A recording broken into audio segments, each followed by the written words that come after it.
Hermanos, ¿cuántos de nosotros anhelamos palabra? Palabra, una palabra. Dijo aquel soldado a Cristo: di tú nomás la palabra, nomás dile, y con que tú la digas, va a sanar mi hija. Hay una alabanza muy bonita que se llama Bellas Palabras de Vida, es un himno, y dice este himno que qué bellas son las bellas palabras de vida. Obviamente está hablando de la escritura, porque nosotros humanos de alguna manera necesitamos palabra, pero hay que ver qué es la palabra, ¿verdad?, que a veces nos llega. Es importante notar, hermano, que en la escritura nos habla, dice que Dios nos ha hablado por la palabra.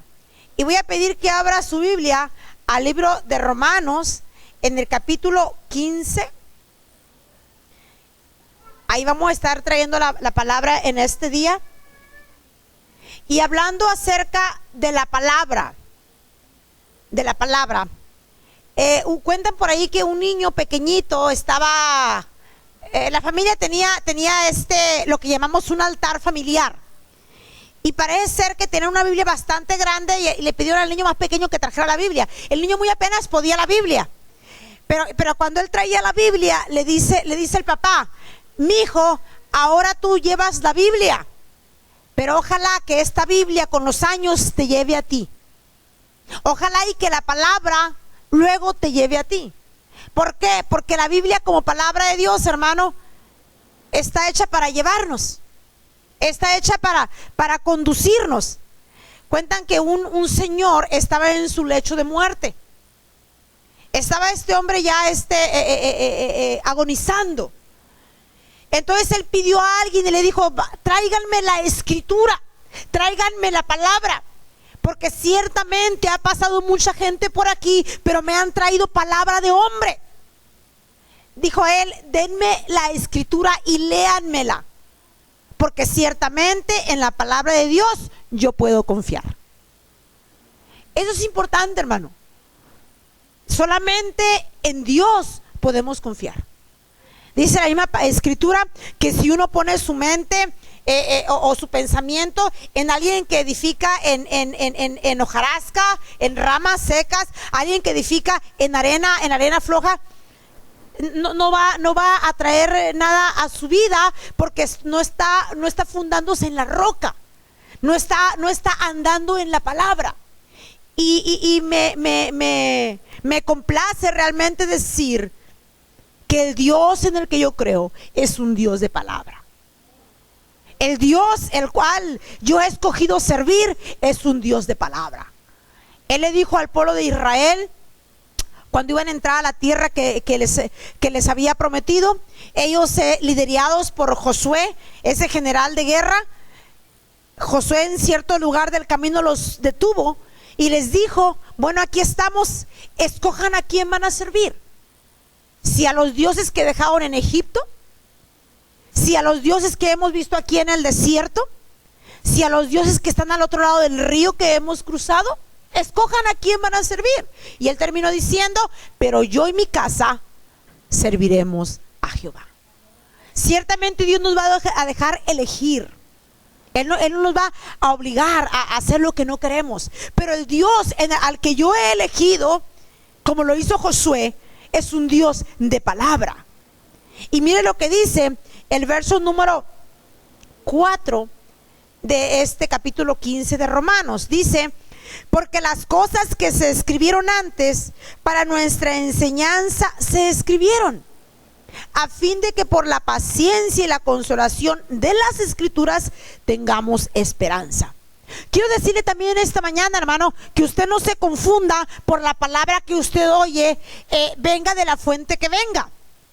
Que Dios en este tiempo está hablando por esta palabra que se llama Biblia. Esta es la escritura de la cual está hablando el apóstol Juan hace casi 2000 años. unos 1950 años atrás. Él escribió esta porción en la que él está aludiendo al Antiguo Testamento, porque el Nuevo Testamento aún no lo tenían. Entonces él dice que las cosas que escribieron antes para nuestra enseñanza se escribieron. ¿Para qué? Para que se aprenda en ella. Y tenemos ejemplos mismos de la escritura al respecto. En la última línea dice aquí, dice que se escribieron a fin de que por la paciencia y la consolación de las escrituras. Hermano, en la palabra de Dios, en la Biblia, usted y yo encontramos paciencia y consolación, paciencia, consolación y esperanza. Es por eso, hermano, que nuestro Dios es un Dios de palabra. Hay mucha gente que nos va a vender muchas cosas. Hay gente que va a vender salvación. Hay gente que va a vender bienestar. Hay religiones que van a vender, están ofreciendo su mercancía. Pero si no es mercancía, conforme a la palabra de Dios, es del diablo, es satánico. Hay personas, por ejemplo, que piensan que la justicia la obtienen como se visten. Ah, no, el pelo largo, la falda, etcétera. Ahí se encuentra justicia. No, la justicia es Cristo.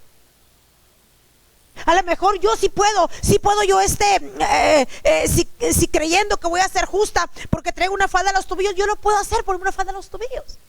Puedo intentar dejarme crecer el cabello, pero ciertamente lo que yo no voy a poder hacer es detener mi lengua. Me va a crecer largota y la voy a poder contener. No, ni usted tampoco. ¿Por qué? Porque la justicia no es algo meramente religioso. La justicia es algo que viene de Cristo. Que el Señor sabe que nosotros cometemos errores, que pecamos, que decimos lo que no debemos, que nos metemos en este problema y en el otro, que a veces no creemos, nos falta fe, pero somos justos en Cristo. Pedimos perdón y Él nos habla. Hermano, a nosotros aquí la misma escritura nos habla acerca de tres cosas muy importantes que necesitamos nosotros para poder creer. Primeramente dice paciencia. Para ser cristiano, para ser un hijo de Dios hay que tener paciencia. Porque muchas veces tenemos que esperar. Y me gusta el silencio que percibo. Tenemos que esperar. ¿Cree usted que yo no quisiera que yo hubiera querido que nos hubiéramos quedado mi mamá y yo atascadas ahí en el camino ese a las 3 de la mañana, 3:30? Que no anhelé yo ir a tomar mi seminario. Pero tengo que tener paciencia. Que perdimos como varios cientos de dólares en los boletos. Pero hay que tener paciencia. Hay que tener paciencia. Y dice la palabra que la escritura nos trae ejemplo de paciencia, y ciertamente nos los expresa de la siguiente manera: debemos experimentar la paciencia bajo cualquier designio de la voluntad divina. Ciertamente no era la voluntad de Dios que yo fuera en este tiempo a México. Obvio que no era. Que si tenía ganas yo de estar allá, claro que sí, para mí es un descanso tremendo en mi mente, en tantas cosas. Pero algo había ahí que a última hora nuestro Padre, como quiera que sea, nos puso un freno y dijo: no se van. Y estoy clara que mi mamá, así como iba enferma, en México no la habían atendido. Yo vi cómo atendieron a mi padre. Mi papá no tuvo buena atención. Mi mamá se hubiera muerto de esa neumonía que llevaba. Dios sabe, Dios conoce su juego. Dios conoce su juego. Pero a veces el egoísmo no nos deja ver más allá. Nomás muchas veces es lo que yo quiero, lo que yo percibo. Y la paciencia, hermano, nos enseña a salir de esos momentos de egoísmo. La paciencia nos enseña a salir de que siempre queremos las cosas a la manera en que nosotros las percibimos por comodidad. La paciencia nos enseña ello. Por ejemplo, tenemos nosotros que también estar en paciencia bajo a veces persecuciones que sufrimos y opresiones de parte del diablo. El diablo, mire, hermano, si Dios dijo en la palabra que Satanás anda como, no dijo que anda como un gatito maullando alrededor. No dijo que anda como un perrito ahí de esos labradores que usted le soba las orejas y más quieren que se las sobe. No, dijo él